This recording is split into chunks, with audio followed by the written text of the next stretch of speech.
Bismillahirrahmanirrahim. Assalamualaikum warahmatullahi wabarakatuh.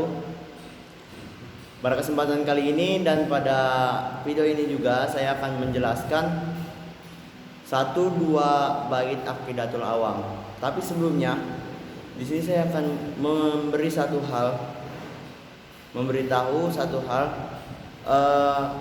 perkembangan atau tahap-tahapan ilmu fikih di dunia ini sampai bisa saat ini tuh gimana sih awal mulanya.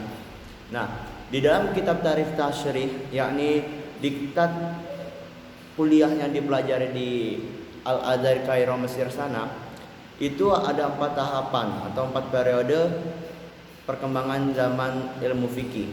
Yang pertama, periode pertama itu ada periode taksis, di mana periode taksis ini adalah pada zamannya Rasulullah dan pada zamannya diturunkannya Al-Quran.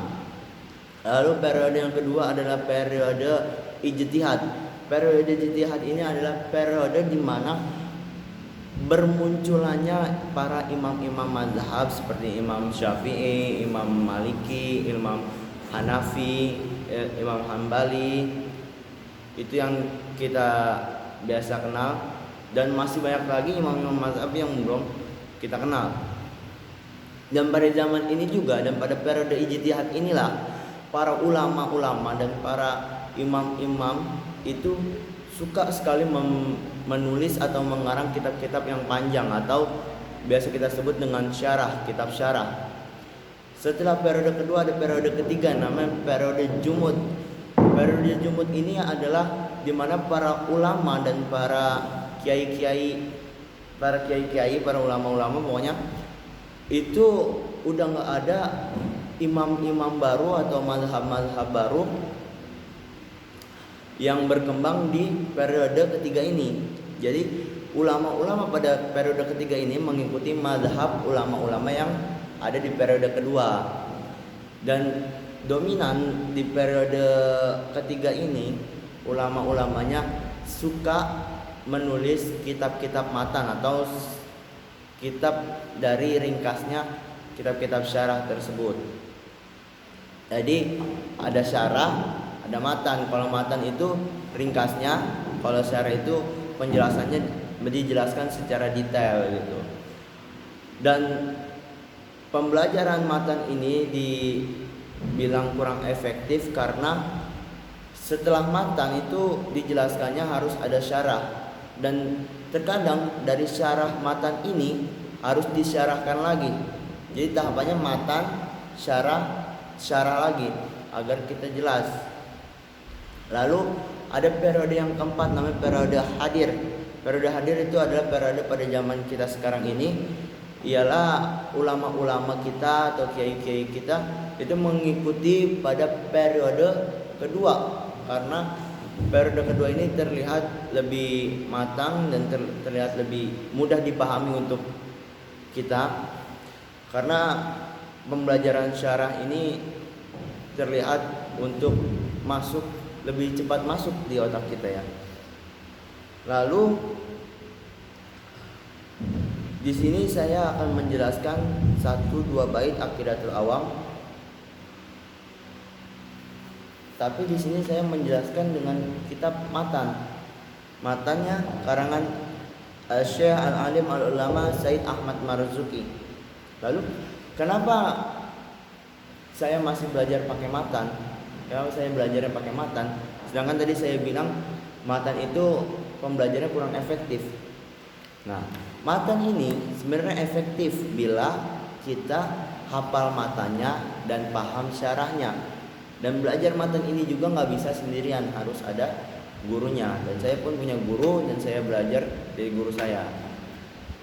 Gitu. Jadi langsung kita mulai aja Aqidatul Awam. Bismillahirrahmanirrahim. Bait pertama. Abda'u bismillahirrahmani wa birrahimi daimil ihsani. Abda'u, saya memulai. Sayanya ini kembali kepada pengarang yaitu Said Ahmad Marzuki. Bismillahirrahmanirrahim, dengan nama Allah yang Maha Penyayang. wa birrahimi daimil ihsani, dan yang maha pengasih dan senantiasa berbuat kebaikan. Apa sih perbedaannya Ar-Rahmani dan Ar-Rahimi? Menurut istilah lugawi itu sudah jelas maknanya berbeda antara pengasih dan penyayang. Tapi ada makna tersembunyi di balik kata Ar-Rahmani dan Ar-Rahimi ini. Kalau Ar-Rahmani ini untuk seluruh makhluk Allah, yang ada di dunia ini, semua yang dikasih kasih sayang sama Allah. Wa birrahimi, kalau Ar-Rahimi ini hanya untuk orang-orang yang beriman kepada Allah dan mengikuti ajaran Nabi Muhammad atau mengikuti agama Islam. Daimil ihsani, senantiasa berbuat kebaikan. Nah, ada juga orang yang bertanya, jika memang betul Allah senang atau suka berbuat kebaikan, lantas mengapa Allah sering memberi kita cobaan seperti bencana, tsunami, gempa bumi itu, atau bayi yang tidak ada salah yang baru keluar dari rahim ibunya itu terlahir dengan cacat, sedangkan dia belum ada dosa sama sekali. Jadi begini penjelasannya. Sesuatu hal itu tidak akan bisa diketahui jika tidak ada lawannya. Sesuatu hal tidak akan bisa diketahui jika tidak ada lawannya. Contohnya, kenapa ada kejahatan? Karena ada kebaikan. Kenapa ada kelas favorit? Karena ada kelas yang gak favorit. Seperti itu. Kenapa Allah memberi kita bencana? Agar kita tahu kebaikan Allah itu apa. Contoh dulu beberapa tahun yang lalu ada tsunami di Sulawesi, dan di daerah Jawa nggak kena tsunami, itu kan kebaikan Allah, seperti itu.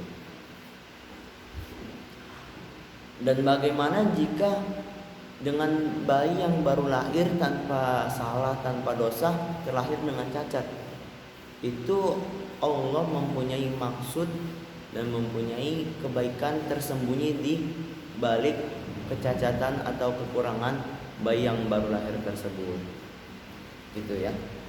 Lanjut ke bait kedua, falhamdulillahil qadimil awwali al akhiril baqi bila tahawuli. Maka falhamdulillahi, maka segala puji bagi Allah, al qadimi al awwali, yang dahulu dan awal, al akhiril baqi, yang akhir dan kekal, bila tahawuli, dan tidak akan pernah berubah. Kalau kita perhatikan dari kata al-qadimil awwali al-akhiril baqi, ini ada satu kata yang menyatukan kata-kata tadi menjadi satu kata, yaitu adalah waktu. Al-qadimil awwali al-akhiril baqi itu semua tentang waktu. Alhamdulillahil qadimil awwali al-akhiril baqi. Ini Allah disandingkan dengan al-qadimil awwali al-akhiril baqi, disandingkan dengan waktu. Kenapa Allah disandingkan dengan waktu? Allah itu yang pertama, yang dahulu, yang pertama, dan yang terakhir, yang kekal. Kalau misalkan Allah itu berada di lingkaran waktu, lantas siapa yang menciptakan waktu? Dan jika Allah berada di luar waktu,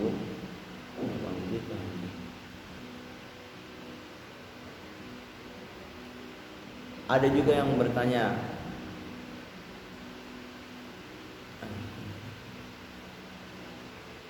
apa sih sebelum dari dahulu sebelum dari awal. Oke. Kata apa yang tepat untuk sebelumnya gimana? Sebelumnya dahulu, sebelumnya awal, dan setelahnya akhir. Kata apa sih yang tepat? Katanya Allah, dari Allah itu yang pertama dan yang terakhir, ya kan? Jika Allah itu yang pertama dan yang terakhir, lalu siapa yang menciptakan pertama dan yang akhir? Allah itu katanya selalu pertama. Jadi penjelasannya seperti ini. Allah itu berada di luar lingkaran waktu. Karena kenapa? Karena Allah itu yang menciptakan waktu. Sebenarnya lafaz Allah disandingkan dengan Al-Qadimil Awwali Al-Akhiril Baqi, ini kurang tepat ya. Karena kenapa? Karena Allah itu yang menciptakan waktu, sedangkan ini bersandingan dengan waktu. Allah itu yang menciptakan waktu,